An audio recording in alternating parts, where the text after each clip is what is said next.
나이가 들수록 노화에 의해서 좀 복합적인 목주름이 생기는 것 같습니다. 우리가 목주름 치료를 할 때는 필러 한 가지만으로 절대로 해결이 나지 않습니다. 그런데 우리 목이 얇아서 더 예민할 것 같잖아요. 그런데 반대입니다. 얼굴보다 둔해요.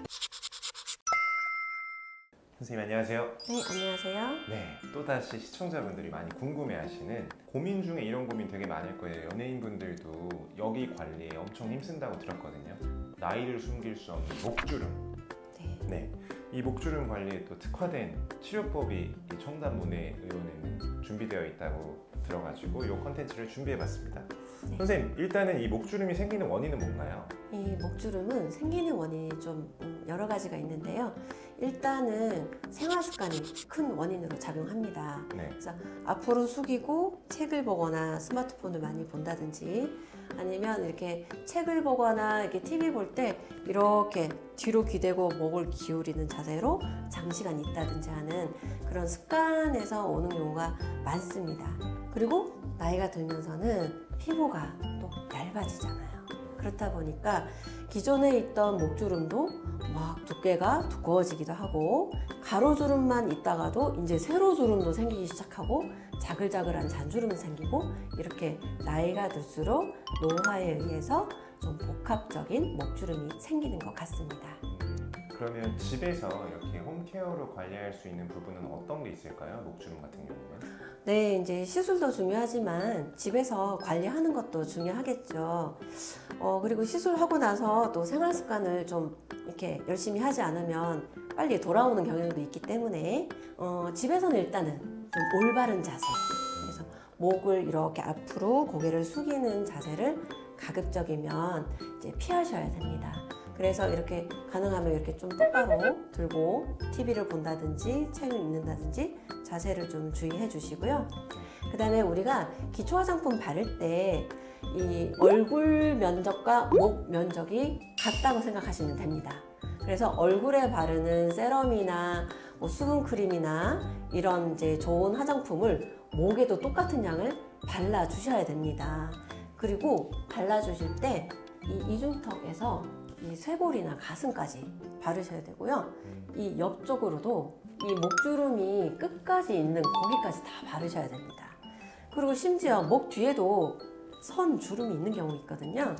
목 뒤도 바르시면 되겠고요. 선크림도 잊지 마시기 바랍니다. 그럼 일단 목주름이 뚜렷하게 생겼거나 깊게 패였다 하시는 분들 정말 많이 스트레스 받으신다고 하더라고요. 이런 것들을 개선할 수 있는 대표적인 시술 좀 설명 부탁드리겠습니다. 네, 목주름 시술하면 그냥 막연하게 목주름 필러라고만 알고 계신 분들이 많은 것 같아요. 제가 좀 서칭을 해봐도 목주름 치면 그냥 필러가 먼저 나오더라고요. 그런데 우리가 목주름 치료를 할 때는 이 필러 한 가지만으로 절대로 해결이 나지 않습니다. 그래서 우리 환자분들도 목주름 필러 했는데 소용이 없더라, 이런 말들을 종종 제가 듣게 되거든요. 그래서 저희 병원은 목주름 필러라고 시술 이름을 정하지 않고 목주름 진피 재생술이라는 이름을 쓰고 있습니다. 왜냐하면 목주름이 생기는 원인은 생활습관도 있지만 우선 목에 있는 피부가 얇고 탄력을 잃어서 생기는 게 큰 원인이 되기 때문에 이렇게 이름을 지어보았습니다. 목주름 진피 재생술은 어떤 노하우로 시술이 되고 있는 건지도 자세하게 설명 부탁드릴게요. 네, 그래서 이제 필러 한 가지만 하는 게 아니라 여러 가지 시술을 복합적으로 사용하는데요. 젊은 분들 같은 경우는 가로주름으로 굵게 있는 경우가 있거든요. 그렇게 심플한 경우는 콜라겐 성분으로 된 솔루션만 가로주름에 넣는 경우도 있습니다.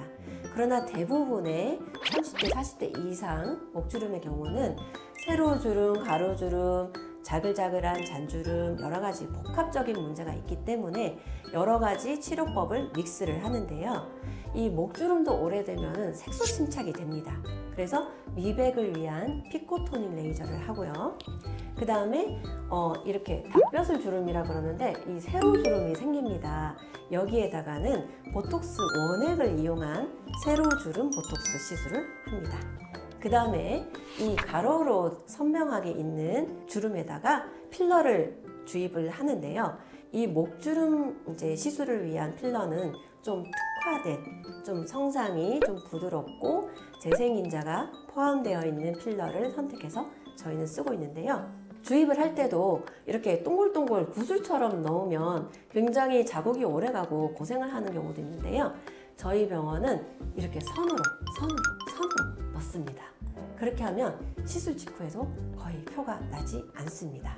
이렇게 목주름 필러를 하고 그 다음에는 이 피부 자체를 두껍고 튼튼하게 재생시키기 위해서 콜라겐 재생을 유도하는 레이저를 목 전체에다가 쏴줍니다. 이때 스킨 부스터를 같이 사용하기도 합니다. 그 다음에 활용 점정 스킨 보톡스. 스킨 보톡스로 전반적으로 목주름 피부에 탄력을 줘야 되는데요. 이 시술은 저희 같은 경우 이 턱선에서부터 이 쇄골 그리고 목 옆 라인까지 넓은 부위에 걸쳐서 스킨 보톡스 시술을 합니다. 이렇게 복합적으로 해야 여러 가지 원인도 다 잡아줄 수 있겠죠. 네. 너무 상세하고 이렇게 직접적인 시술 이야기를 해주시니까 해야 될 것 같아요. 네. 얼굴만 막 관리하시는 분들 많은데 나이가 목하고 손에서 드러나는 경우가 굉장히 많습니다. 네. 네. 선생님, 그러면 이 시술은 목이 피부가 얇잖아요. 네. 혹시 아픔의 정도가 어느 정도 될까요? 통증에 대해서 궁금하실 거예요. 그런데 우리 목이 얇아서 더 예민할 것 같잖아요. 그런데 반대입니다. 얼굴보다 둔해요. 그래서 주사 마취도 필요 없고 그냥 크림 마취만 바르고 이 많은 시술을 해도 끄떡이 없습니다. 걱정 안 하셔도 됩니다. 그럼 권장하시는 시술 횟수나 기간이 있을까요? 일단 젊은 분들 콜라겐 주사만으로 가로주름만 시술할 경우에는 저희가 마녀주사라 그래서 한 달 간격으로 3회 정도 시킵니다. 그런데 이제 목주름 진피재생술로 이제 조금 이제 나이대가 있고 피부가 얇은 분들이 하는 경우에는 1년에 한 번 정도 하시고요. 한 3에서 6개월 정도 뒤에 스킨 보톡스나 필러 조금 리터치 정도만 하시면 됩니다. 마지막으로 이 목주름 시술에 대해서 해주실 말씀 있으시면 한 말씀 듣고 저희 마무리하도록 하겠습니다. 네. 말씀 부탁드려요. 제가 목주름 치료에 대해서 조금 더 말씀드리고 싶은 게 있는데요. 아까 말씀드렸다시피 목주름은 세로주름, 가로주름, 잔주름, 피부가 얇아지는 것 등 여러 가지 복합적인 현상으로 오기 때문에 절대로 한 가지 시술로 해결이 되지 않는다는 점 기억해 주시고 이제 병원을 가셨을 때 본인의 목주름의 상태를 좀 꼼꼼하고 세심하게 분석해주고 치료를 권해주는 그런 병원을 찾아가셨으면 좋겠습니다. 그리고 이 목 피부는 굉장히 얇잖아요. 그래서 시술들이 또 섬세해야 될 수밖에 없는데요.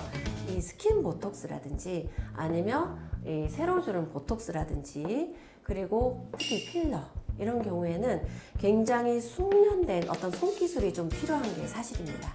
그래서 어떤 부작용이나 어떤 자국 때문에 고생을 덜 하시려면 이렇게 좀 경험이 많고 숙련된 기술을 가진 그런 저희 병원 같은 목주름 진피재생술을 가진 병원을 찾아가시면 좋을 것 같습니다. 선생님, 오늘 컨텐츠 너무너무 감사드립니다. 네, 감사합니다.